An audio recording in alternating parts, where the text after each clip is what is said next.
Hi there, I'm Dave Palmer. Thanks for joining me for this video here on St. Thomas Aquinas for Everyone on the YouTube channel, where we talk about the teachings of St. Thomas Aquinas from his famous Summa Theologica, which I love very much, and hopefully you do as well. This is an important topic. We're talking about pornography, which, of course, back in the time of St. Thomas Aquinas in the 13th century, it would have been very different than it is today. There were no movies, no internet, no Playboy, and magazines and, pictures and that kind of stuff. There could have been some sort of pornography, but it would have been very different than it was today. And we want to talk about the consequences of falling into porn.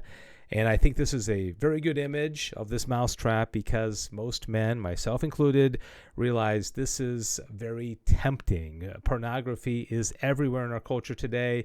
It's so easily to access. It's very appealing, and most people end up falling into it. And hopefully, by learning this teaching from one single article of the Summa Theologica from St. Thomas Aquinas, this will give you a little bit of insight and help you make the decision that it's just not worth getting into porn. So that is my goal. Now, of course, as I mentioned, pornography, as we know it today, was not the same back in the 13th century of St. Thomas Aquinas, but one thing that was the same is the deadly sin of lust, okay?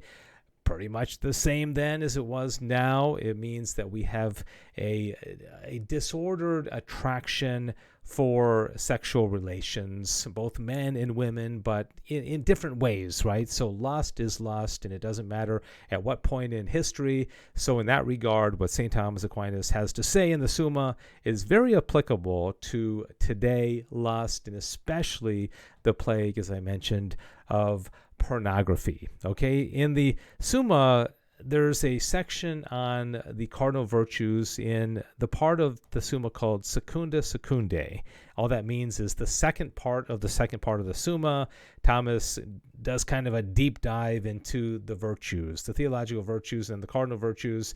In temperance, he deals with all, not only temperance, but also the other virtues and vices related to temperance. And some of these, in addition to lust, would be things like drunkenness, okay, the inordinate desire for drink or wine or beer and that kind of thing. That falls under temperance. And there are some virtues like chastity would fall under temperance as well. Gluttony, the over desire for food would fall under temperance as well.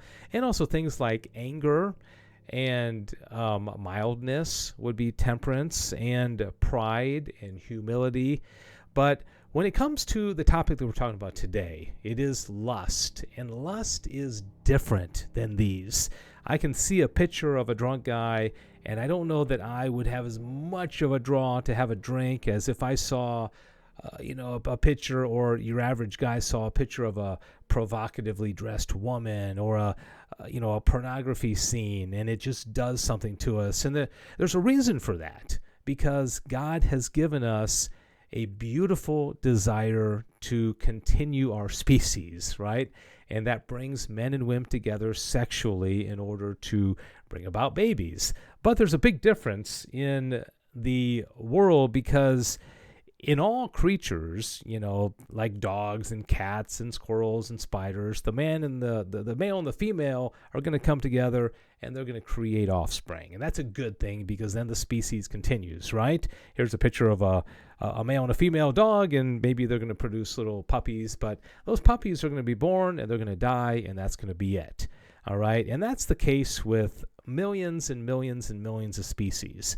But there's one species here on Earth that when the man and the woman come together and they create a child, this has supernatural and eternal implications. Okay, so to see something like this, man and woman coming together sexually, this is huge, and it's so sublime, because the result of this union, this bond, is a soul with eternal life. All right, and that's why I think it's such a tragedy that in our culture today we oftentimes look at sex as just something for play or for fun, or it's like a sport, it's no big deal, and that's why pornography is so popular. It's like no big deal, why is everybody taking it so seriously? It's very serious because sex is for a purpose, and it's to bring about new life, and not a puppy and not a monkey, but a human being with eternal destiny to be with God forever. Okay, and that's why when we see what Thomas Aquinas says about lust, which relates to pornography, I hope it's going to give you a different perspective, because what he has to say is so very important.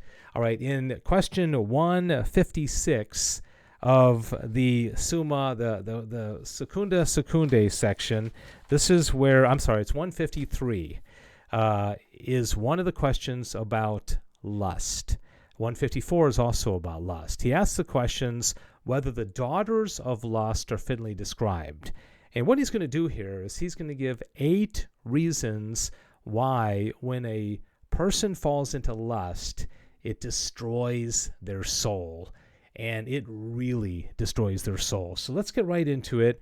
And this is the introduction here. He says, when the lower powers are strongly moved toward their objects, the result is that the higher powers are hindered and disordered in their acts. Okay, so when we think so much about food or drink or sleep or sex, okay, we can't, it inhibits our ability to think sublime thoughts about contemplation or God or eternal life or that kind of thing, right? That's what he's getting at here. Now, the effect of the vice of lust is that the lower appetite, namely the concupiscible, is most vehemently intent on its object, to wit, the object of pleasure, on account of the vehemence of the pleasure. Okay, God has created sexual relations to be really pleasurable, and for good reason, as I mentioned. Okay, it propagates the species, and that's a good thing. Consequently, the higher powers, namely the reason and the will, are most grievously disordered by lust. And again, we are the only creatures here on earth, other than the angels, and they don't have bodies, but we're the only creatures with bodies that have intellect and will. That is a great privilege, and privilege comes with responsibility and also with duty as well. So now what Thomas is going to do is he's going to take intellect and then he's going to take will, and he's going to give 4 reasons why lust, pornography, destroys the reason, the intellect, and destroys the will, and its horrible consequences, okay? He says, now the reason has 4 acts in matters of action. First, there is simple understanding, which apprehends some end as good, and this act is hindered by lust, according to Daniel 13:56. Beauty hath deceived thee, and lust hath perverted thy heart. In this respect, we have blindness of mind. So right from the beginning, a person who gets involved in pornography, their mind becomes darkened, and they aren't able to really see clearly what the purpose of their reason is, and also in regard to their end, right? The second act is counsel about what is to be done for the sake of the end, and this is also hindered by the concupiscence of lust. Hence Terence says, speaking of lecherous love, this thing admits of neither counsel nor moderation. Thou canst not control it by counseling. In this respect, there is rashness, which denotes absence of counsel. So when a person is bound up in pornography, bound up in lust, they act rashly. They make bad decisions. They're thinking only about the here and now and their next pleasure, their next sexual encounter, right? It makes sense. Okay, let's move on. The third act is judgment about things to be done. And this, again, is hindered by lust. For it is said of the lustful old man in Daniel 13:9, they perverted their own mind, that they might not remember just judgments. In this respect, there is thoughtlessness. So you see where this is going? We're basically taking this beautiful gift of reason that God has given us, unlike any other of the creatures here on earth, and we're throwing it away because we're getting bound up. We're acting like beasts, and we're throwing away the greatest gift that God gave us is our intellect and our will. Okay, then finally, the fourth act is the reason's command about the thing to be done. And this is also impeded by lust insofar as through being carried away by concupiscence, a man is hindered from doing what his reason orders to be done. Hence, Terence says of a man who declared that he would leave his mistress, one little false tear will undo those words. And that means inconstancies. So we don't make good decisions. Even when we resolve to do something right, we're easily swayed against it because we're drawn to that physical pleasure, right? Okay, so that's the reason. Let's go into will now. On the part of the will, there results a twofold inordinate act. One is the desire for the end, to which we refer self-love, which regards the pleasure which a man desires inordinately, while on the other hand, there is hatred of God.